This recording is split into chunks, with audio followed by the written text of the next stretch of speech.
Hey guys, what's going on and welcome to a brand new video. This is your review for the Preston 1, Leeds United 1, and we rescued a point right at the end, but that's not going to stop me talking about how bad this performance was from everyone besides Dan James, who I thought was alright, and I think Byron was good, and that's about it. That's the only two players I think actually played good in this game. I mean, oh my god, that performance for the whole game was terrible. I mean, the first goal. Should we just go into talk about the goal? Should we talk about their goal? Let's talk about their goal. Firstly, Struck has to do way better. I'm sorry, he gets beat so easy. He tries to push him to the ground. He pushes him, and he's beat him still. If you're going to push him, just bring him to the ground and take the yellow card. Don't push him like doing it half-assed. Go fully and push him to the ground because he's beat you, gone around you. And then, in my opinion, you could look at Rodon a bit because he does this. He puts his arms out like this, right? And he looked over his shoulder a couple of times. He could have come across and stopped it, in my opinion. He looked over his shoulder a couple of times. Would have saw the attacker for Portsmouth right there, so he would have saw him. There's no way he wouldn't have saw Potts right there ahead of Bogle. Bogle's behind him. He would have saw it. If he comes across and stops it, it's still 0-0. You know what I mean? All he has to do is come across and he would have stopped it. But you look at that and you go, oh, and then Melia's got to make the save. He's got two hands on it. Both hands hit the ball and it's gone under him somehow. It's bounced on the floor. It's bounced off his hand onto the ground and gone in the back of the net.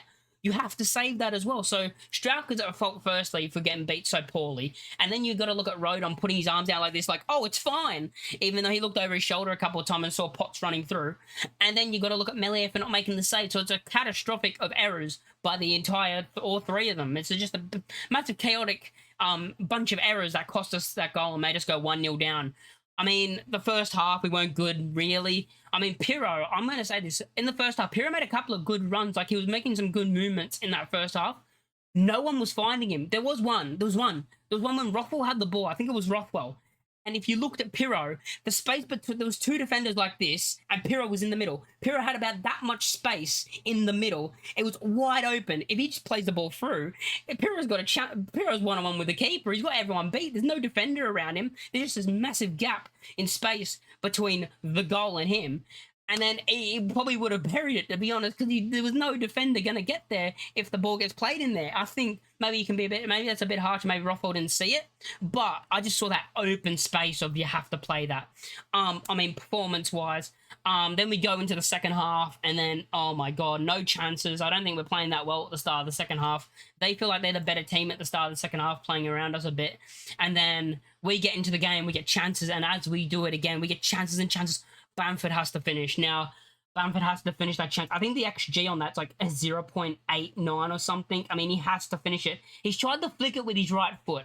Why? You're left-footed, and the ball's come at you. I guess it's come fast, and like that's the thing you could say. It's come very fast at him, I guess. But you still got to finish that. That's no excuse. The ball coming fast at you is no excuse. You still have to finish that chance. That's what I'll say. But if he just sticks his left foot into it, like his strong foot, it's a goal. But we didn't even, to be honest, I don't think we deserved the point in this game. Like, I don't think we deserved the point, and it's not everyone, Twitter's going to be all over Bamford again, shock. I know it's a big miss, but still, I looked at when Bamford came on, he offered way more than Pirro. He offered way more than Pirro, and Joseph, when he came on, I don't think he offered much. Besides, actually, I'll say this, Joseph didn't offer much until right at the end. When did he come on? He came on in the 82nd minute. I didn't see Mateo Joseph once. He came on in the 82nd minute. I didn't see him once until like the 90th or like the 89th when he actually started to do some stuff. I'm like, where was that earlier? Where was that 5 minutes ago? Like, I don't know where that was 5 minutes ago. You know what I mean? Like, he came on in the 82nd minute and then just kind of wasn't I didn't really think he did anything until like the 89th minute. And then he hit one from outside the box, you know, good save. You know, I want to see more of that from Joseph.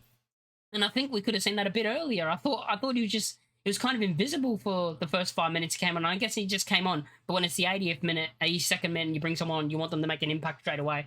And he made the impact at the end. I mean, the own goal. Joseph tried to do what Bamford tried to do and flick it. He's missed the ball as well, by the way. So he's absolutely missed it. And the defenders flicked it. The defenders done the flick. The defender said, hey, Bamford and Joseph, I'll show you how to do it. And he flicked it in the back of his own net. And we got the draw. We got rescued a point in a very poor performance. I don't think we deserved the point. I think Preston were the better team and kind of deserved the win, in my opinion. We were absolutely poor, but we will take a point at the end of that game. Player ratings, I guess we can go through them. Melia, I mean, he needs to make that save. So I'm probably going to give him like a 4.5.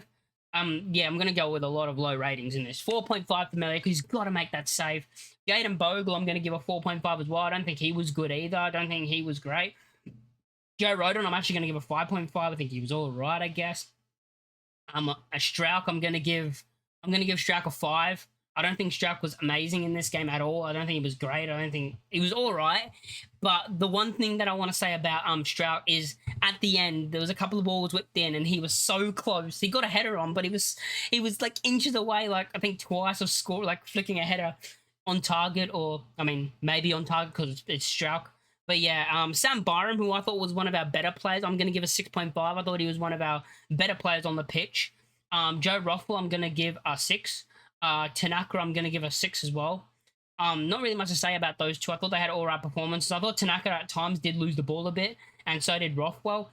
Now let's go to the 3 behind the striker, because I don't think Rothwell and Tanaka did bad. Dan James, I thought, was probably our best player. I'm going to give him a 7. I thought he was actually our best player on the pitch and was one of the only ones that actually turned up next to Byram. Brendan Aronson, I thought was all right. I mean, that first half, he's got to finish that chance, doesn't he? He has to finish that chance one-on-one with the keeper. A finished chance, maybe that's a bit, but he has to hit the target. He has to hit that target with that chance. I'm gonna give him a 5.5, but he has to hit that target for that shot. But he did a couple of nice things where he like beat a man and yeah, get taken down and that. Willie Nonto, I mean, at halftime he lost the ball the most times out of anyone on the pitch. By the way, losing it 6 times. I don't know how many he actually lost by the end of the game because I saw that he lost like the ball 6 times, which is the most. So yeah, I'm not quite sure how much he actually lost at the end of the game, but it was a lot in the first half. He was poor. Probably, I'm gonna say he was actually probably the worst player on the pitch. Gonna give him a 4. That might be harsh, but based off what I want to see and how good Nonto should be, before the season, getting told he's best player in the championship, yeah, 4. Poor performance. Joel Pirro, I'm gonna give a 4.5. Thought he was decent, I guess. I mean, first half he made a couple of nice runs and he was making runs, but no one was able to find him and no one was trying to find him with balls over the top or anything. And there's a couple of times where he made very good runs. Second half, he just did what he always normally does and went invisible. Yeah, poor performance from them. Not going to talk about the subs because there's not really much to talk about. I'm not going to give ratings to subs at all. But yeah, I mean, let's talk about the red card. I mean, that's another subject that we can actually talk about in this game. I mean, how does Whiteman not get a second yellow? How does he not get a second yellow? He studs her up. He said, I can't even remember who it was Bogle. He studs her up and straight into him. That's a second yellow. The ref was poor, but I'm not going to use that to say, oh, that's why we drew. We were shit. We were absolutely shit. The ref was poor, but we were shit. And yeah, I mean, he should have had a red card in that first half. It's a criminal. It's criminal that he didn't. It's absolutely criminal that he didn't. I mean, we move on to the next game, but there is a problem that maybe we have to talk about soon, and that's the away form that has been absolutely terrible. And the away form is what cost us promotion last season. Whatever comes out and costs us promotion yet again, because this could be very, very worrying because this could just happen again. You know, last season the away form is what cost us in the end, and it could happen again. But yeah, make sure to like the video, subscribe if you are new. I'm not gonna do a man of the match because that's the stupidest thing to do. After a 1-1 draw when we were absolutely shit.